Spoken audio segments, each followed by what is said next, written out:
Not often does one think of a hospital as a destination location, but with Mako robotic arm-assisted orthopedic surgery, that is exactly what Wayne Healthcare has become.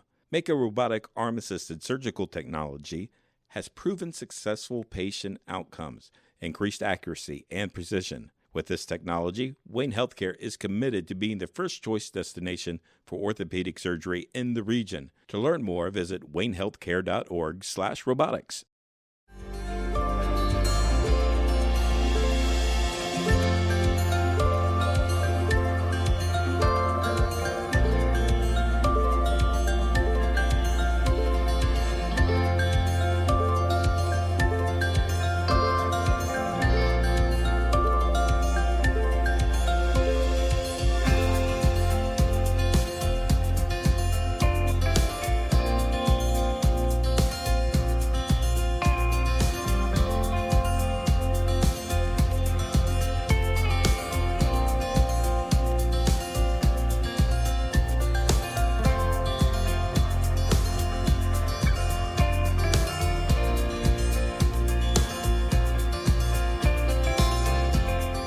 Here for you through every stage of life. Together we grow. Member FDIC, an equal housing lender. Hi, I'm Ryan Berry. Welcome to darkcountymedia.com Extra, another edition. This week we are delighted to have Dick Brown in our studio, basically my office, and we're going to talk about some of the things that he's been doing. You may know him. A lot of people know Dick Brown. He's been around the community for a while. Some may not know him, but may know one of the big things he does every season, every Christmas season, and that is the light display out on Requarth Road, corner of Jaysville-St. John, Requarth. Big display, and even if you don't know him, you know that. So we're going to talk to him about some of the organizations that he's involved in around town. He is a history buff. If there's anything you need to know about Greenville or Greenville schools, he is the man you go to. And Dick, welcome to the program. And I just want to I just want to bring up one of the things that we just had recently in our papers, and that is the Champion of Local History Award that you received. That is quite an honor. And if I'm read it right, this was the first time that award has been given from the Ohio Local History Alliance. Right. I never knew anything about that. And this was Eileen Litchfield found this out and was able to pursue it. And they had never given one to an individual before. They've given them to organizations or museum groups that were, have grants to do certain projects. But this one really caught me by surprise. But it was in October over in Columbus. It's part of the Ohio History Connection, but it's a local history alliance. Right. And then it was nice to do that. A nice award, but. From where I stand and from what I've seen you do, it is a much deserved award. You've been part of the Darke County Historical Society, the Greenville High School Alumni Association. What got you interested in local history? Well, my father was the president of the museum for 25 years, and I got on the board while he was the president, and then I was a vice president for 20 years, but he died in 1995. But we've always been interested. My mother was very interested in Greenville history and has a lot of things that I've inherited from her. Right. The postcard collection. Yeah, we ran that postcard collection for probably a year or better. I think that it's nice to get it out for the public knowledge, not to try to reproduce things and sell them or something like that. Right. So I never sell things, but we give things away. If somebody wants, some of the Greenville postcards, we will, put them on a disc and give them to them as long as they're not turning around and selling them. Right. Like And those postcards went back many. You're about 100 years. Yeah. Early 1900s. And it was you could see how Greenville and even Darke County, because it was all the communities in Darke County, how they have evolved over the years. What was nice was it was really more of a snapshot in time, because most of those postcards were 1900 to 1920. Right. So you saw how life was then. Yeah. And after then, the postcards are around, but very few. And then after the 1960s, there's barely anything. Right. It's a postcard because the whole culture changed Right. like that. I think some of my favorite ones from the ones that you'd given us to run were the ones where you had the horse-drawn carriages, and I think there were some where horse-drawn carriages and the older cars were kind of, you had both sets, so you knew it was right around that time of change. So those were interesting. Now the Greenville, you could be considered Mr. Greenville High School because you have documented a lot of things for the history for Greenville.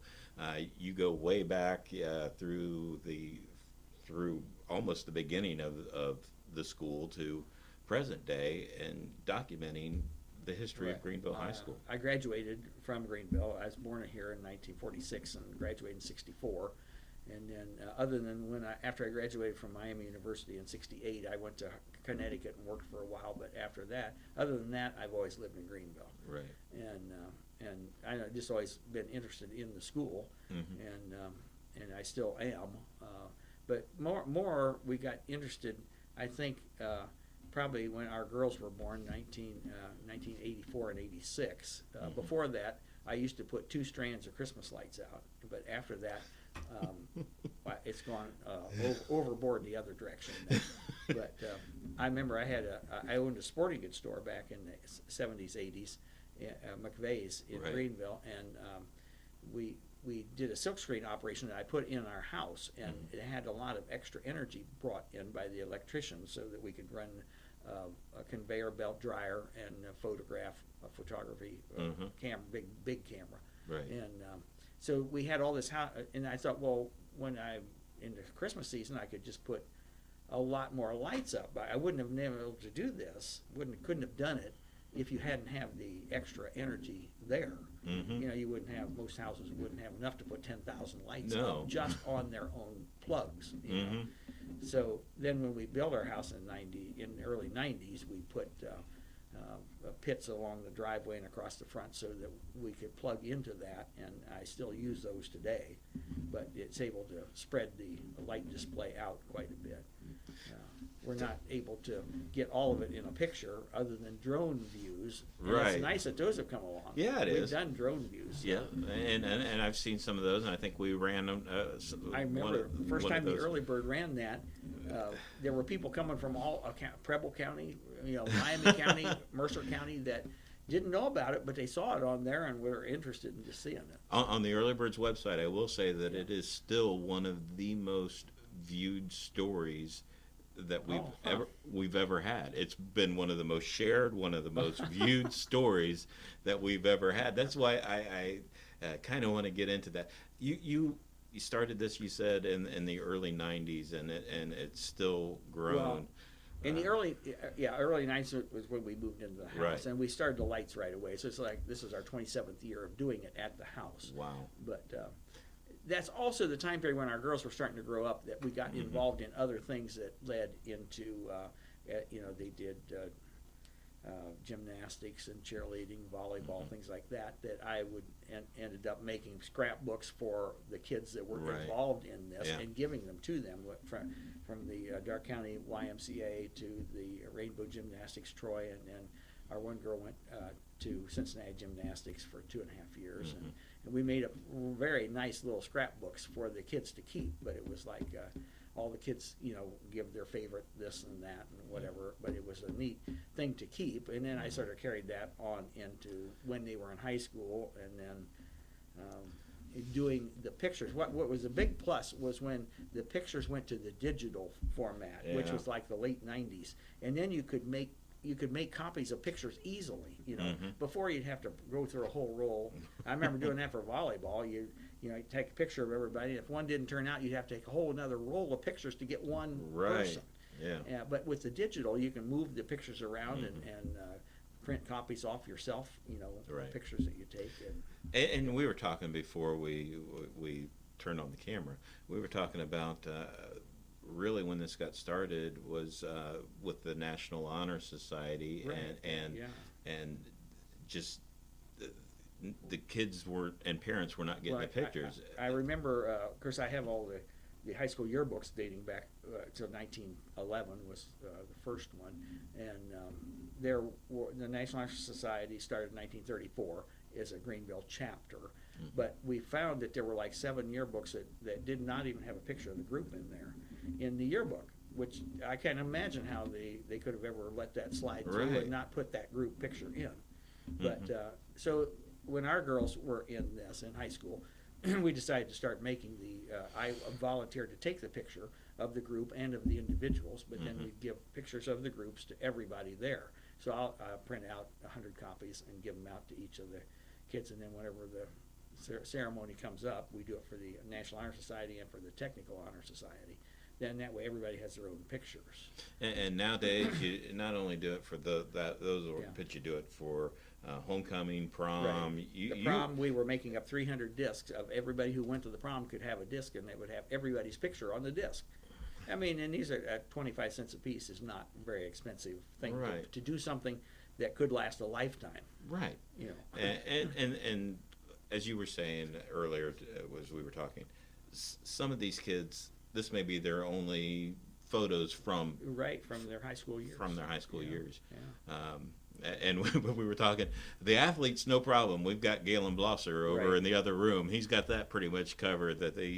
I don't do the athletic action shots because Galen's got the camera to do that. Galen's got Mine's that covered. Not the same. Now I did do like the football moms and football dads a couple weeks ago, and that was just one of the mothers had made a comment about wanting to see if they could do it, and we happened to wait till the end of the season. It was a very bad weather day, the day before the game, and we couldn't do what we wanted to do, but it was at least something that all the kids will get copies of. They all got copies of, and we'll be able to keep.